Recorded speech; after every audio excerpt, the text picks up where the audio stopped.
Hello and welcome to the Small Business Sweet Spot. I'm your host, Barb Davids, and this show is dedicated to helping small business owners like you get more organic website traffic, and also to help create and distribute content and analyzing the numbers so that we can make better informed marketing decisions. It is action-oriented, direct, and conversational. And if you've been looking for SEO or content marketing help, please stick around to the very end where I share about the group coaching program, Small Business Sweet Spot. I'm so glad you're here. Let's go. Hello, and welcome back to this very special episode of the Small Business Sweet Spot. I am joined by aligned content strategist, Nedra Razinas, a friend and colleague of mine, in person. Super fun. It's such a treat, right? Yeah. We are at Portland State University where she teaches some classes part-time. I'll let you fill. Yeah, I'm an adjunct faculty, so I teach 1 or 2 classes a term. Around marketing usually. So. Yeah. And we met, was it during the pandemic? Yeah. I created a community of other freelancers called the Web Collaborators, and I think, I knew Jen, and she'd invited you, and there was a bunch of us that we talked through challenges, software, clients struggled, all kinds of topics. Mm-hmm. It was really fun. Yeah. And so we thought we would talk about her. She has a few different topics that she talks about, but I did want to bring to light something in particular that I was wondering about, and I know some other people have been talking about. But I want to first read off her bio so you know who you're talking to. And then I'm going to have her talk a little bit about where her sweet spot is and who she serves. I'll read off your bio and then we can go on to the next thing. Nedra brings over 20 years of collected business experience to the table, including working with hundreds of businesses on their website and marketing decisions. She is a marketing strategist and coach who helps service-based businesses create a 30-day custom marketing roadmap. In addition, Nedra coaches her clients on how to build confidence, consistently market their business, and gives them permission to market authentically and connect to their values. Nedra supports clients who identify as introverted, empathy-driven, and/or highly sensitive HSP, want to connect with people by building authentic relationships that can lead into referral partners, and want to remove feelings of shame around promoting themselves to others. Nedra teaches at the School of Business at Portland State University and at the Oregon Small Business Development Center. So you're just teaching all the things, and I love it. Thanks. How did you get into this particular group that you teach and what you teach? Well, it all started when I actually went to classes at the Small Business Development Center back in 2007 when I had my web design business. So a long time ago, it was like the first pilot program, and I learned a lot, and that was only 4 classes. And then fast forward about 10 years, my mentor, Jackie, was still teaching those SBDC classes, and I was actually getting a lot of help and support from her, and she said that there was an opening to teach a web marketing class at the SBDC, and I'm like, what? And she's like, yeah, you want to teach? I'm like, yeah, I've been interested in it. She's like, okay, here you go. And it was 3 hours, in person. I'd never taught like that before, so I had to kind of prepare and practice a lot. But after I did a few of them, it got a lot easier, and I got settled into teaching at least once a quarter. And then an opportunity came up at Portland State because I knew people at the SBDC that said, hey, why don't you do that too? I'm like, oh, I'd love that. So it's just it's all about who you know and your connections and relationships, really. Mm-hmm. That's very true. The networking thing, I used to think it was pretty icky. And then I don't think it's icky anymore, just because of some of the groups that have come out of it the past few years. People are very genuinely wanting to talk with other people and see what they're up to and share their expertise and that kind of thing. So I don't think it's like the salesy, icky, conferencey that I used to think it was when I was in my 20s, basically. So let's go into, we are going to talk about, what did we say we were going to talk about? Marketing? Marketing without social media. Marketing without social media. Because I know that people have asked me about that. I wondered about it because I'm more on the organic search side. Mm-hmm. So if somebody were thinking about marketing and they don't want to get on social media at all, they don't want to do Instagram or Facebook, what is maybe the first thing that you ask them or that you tell them? Well, I usually talk to them about what their experience has been on social media, because usually they've had something, and it's unfortunately been pretty poor, very frustrating. And so we talk through that, and a lot of times it's like I work with lots of sensitive HSP or introverted folks, and they feel like they have to be an influencer. They feel like they have to be like on the spot, and that is not who they are. So it makes them very uncomfortable. And so then we're like, okay, well, what are some marketing activities or even just educational pieces that you like to do with your clients or for your community that might fill in the gaps where social media is at, and that kind of leads to other ideas and other conversations. Like you, Barb, you're doing a podcast. That's a really good alternative. That's not social media. Yeah, exactly. And in fact, what was it? I think I was listening to one of your podcasts where somebody was breaking down. I think it was that one gentleman on the one podcast we were talking about how the influence of podcasts is so new and exciting that it's a different kind of audience that's listening to or they've been watching social media, and it can hit people differently, and they can listen to it in their car. They do it. Podcasting is interesting because people engage in it in different ways. They could be doing dishes, they walk on their dog, they could be driving their car, they could be cleaning, but you're getting to them in a very kind of personal way. So that's one method I think that can be a nice alternative.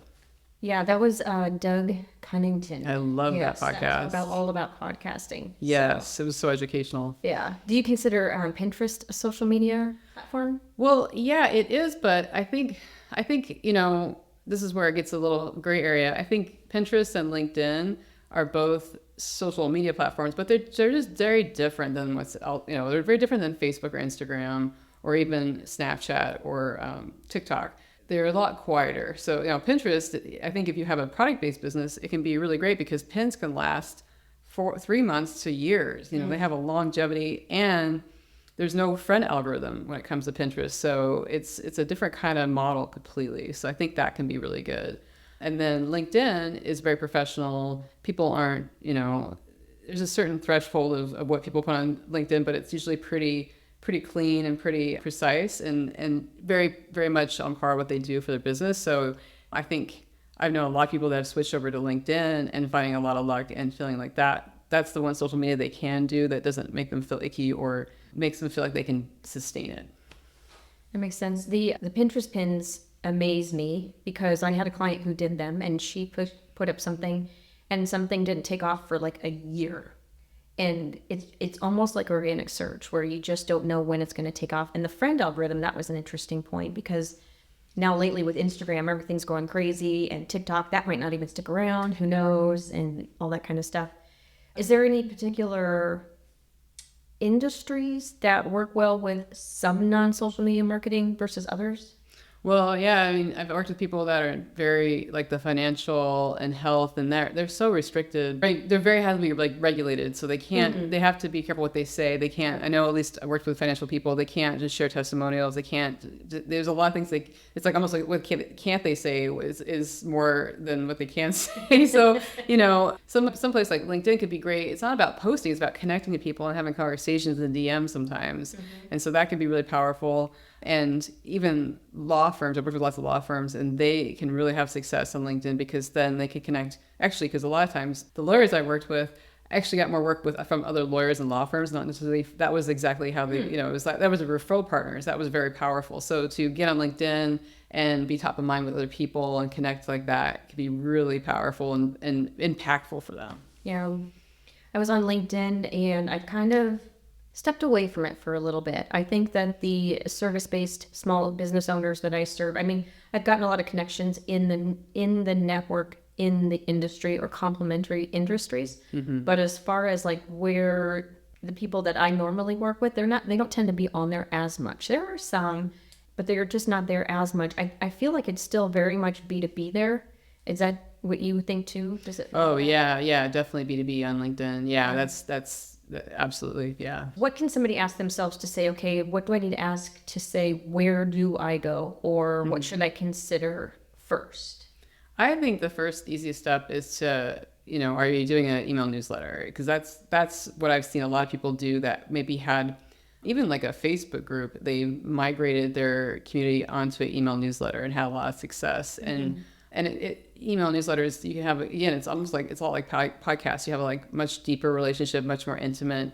And, there's a frequency which you can deliver content that people are expecting. And especially with like Substack and all these other kinds of newsletter platforms coming into play, it's kind of changing the atmosphere a bit in a good way. And so I think what I'm starting to see is people that maybe had a Facebook group are now having a Substack group or something, something along those lines, and having a lot of success because their audience and folks are getting off social media too, so they want a different way to communicate with them and learn about their services and work with them. Yeah. How often do you think someone should do a newsletter? I think I usually have my clients start just once a month. I think that's a good place to start. It's reasonable. And then once you have a good cadence of that, then you can bump it up more frequently.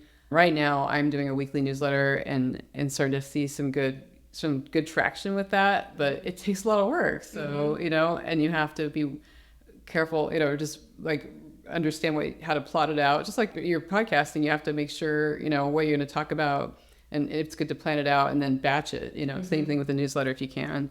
And you don't want to overdo it. You want to be considerate of how much people receive it. So I think you can build up to like that once a week. And I think that's reasonable. I knew one person who actually did it once a day, and she warned people, and she really batched the heck out of that. And she did it for like 2 years, and I think she burned out. So I think that's pretty extreme. What was that industry in? It was actually mom-owned businesses. It was a very, very fine niche of focus. So. It was what business? Mom-owned businesses. Oh, mom. Yeah. Okay. Yeah. Okay. Yeah. So mom-owned business. Even then, like, what do you talk about every day? It seems like so much. She definitely had like a formula where she talked about tools, and she had little thoughtful sayings. Yeah, she had a very formulaic email, but I read it every day because a lot of times it was really uplifting and really very positive stuff in it. Yeah. How do you feel about like themes with content? Because I go back and forth with like seasons or themes, and I know some people are like doing something 1 month and then another, or maybe their industry is seasonal even. Yeah, I think it depends on the industry and what you're trying to do, but it can be a lot easier to create content around themes or seasons, because then you have these kind of focal points, and especially if it's some businesses kind of slow down the summer, so maybe it's better to do these ramp ups in the fall, or like after the holidays, and focus on that, and that's where you put your energy. So I think it just depends, but yeah, it's good to be aware of the cycles of your business, and sometimes it takes a while to figure out. If you've only been in business a year or two, it's not until like year 3 or 4 you really start to go, oh, these are the norms, Yeah. All right. So you talk about removing some of the, what was it, the shame around marketing, and you talked about fatigue. Go into that for me.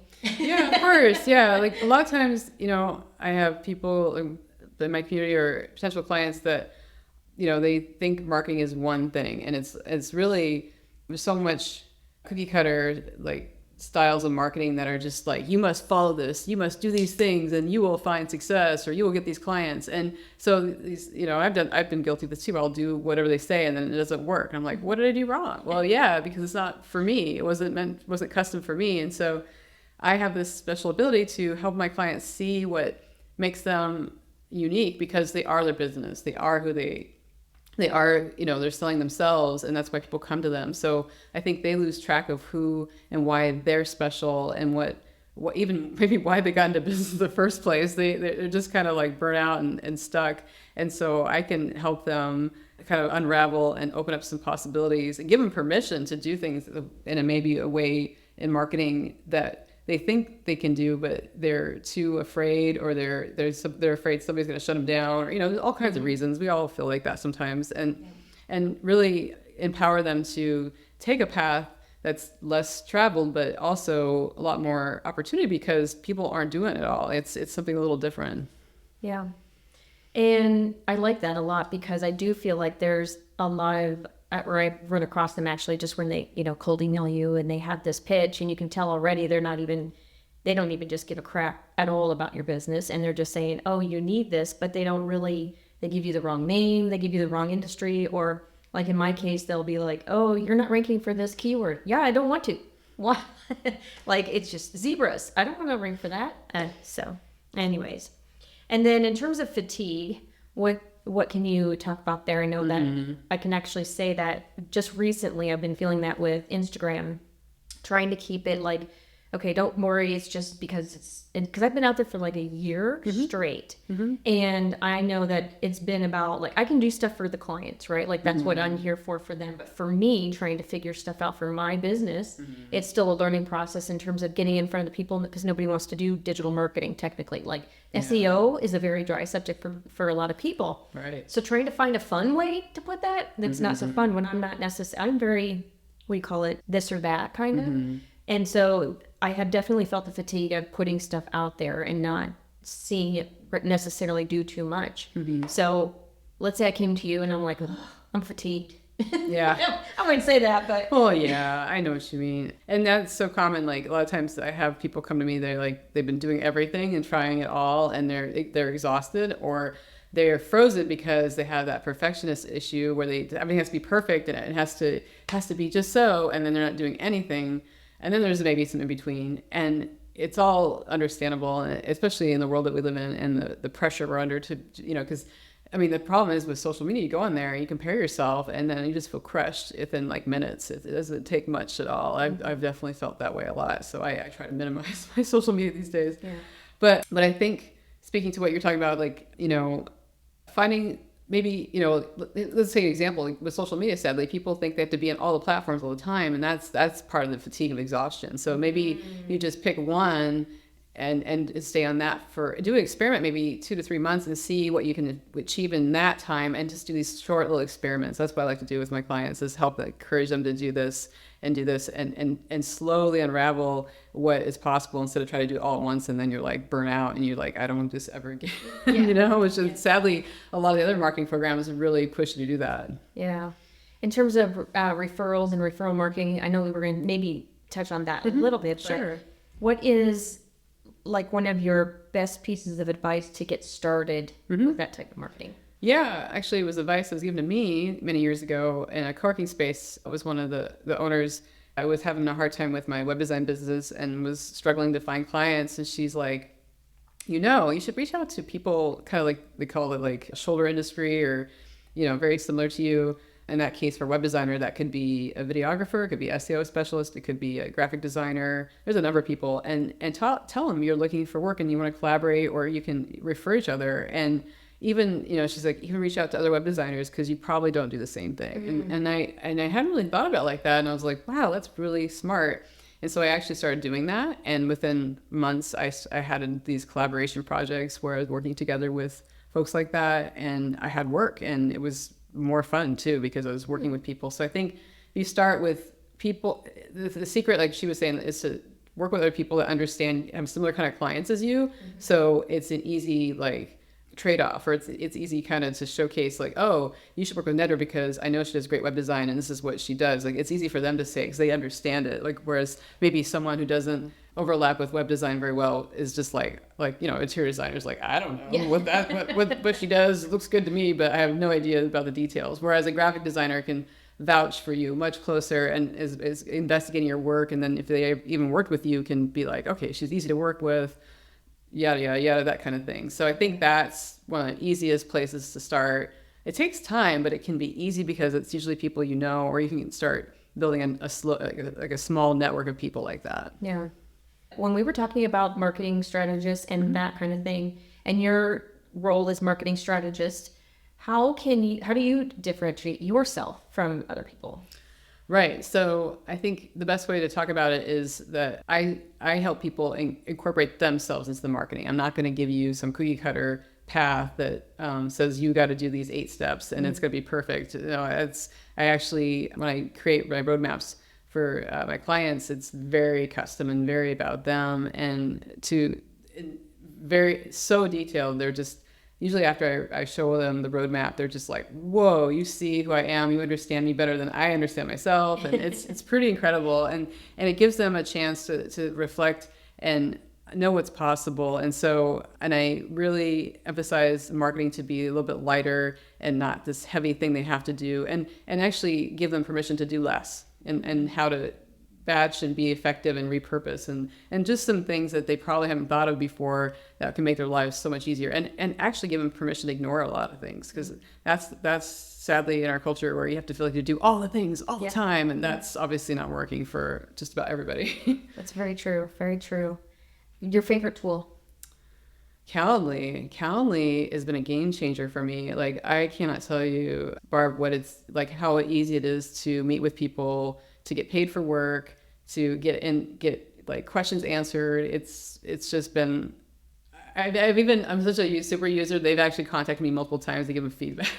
Like, what can we improve this? How can we do that? So yeah, I'm a huge believer in Calendly, and we'll probably, use them until they go out of business or something. I don't know. Hopefully they don't. So they'll be around for a while. Yeah, very cool. What is your most frequently asked question? Oh, well, yes, I do get this a lot. Do I actually implement marketing for my clients? And the answer is no, because I did that for 15 years as a web designer.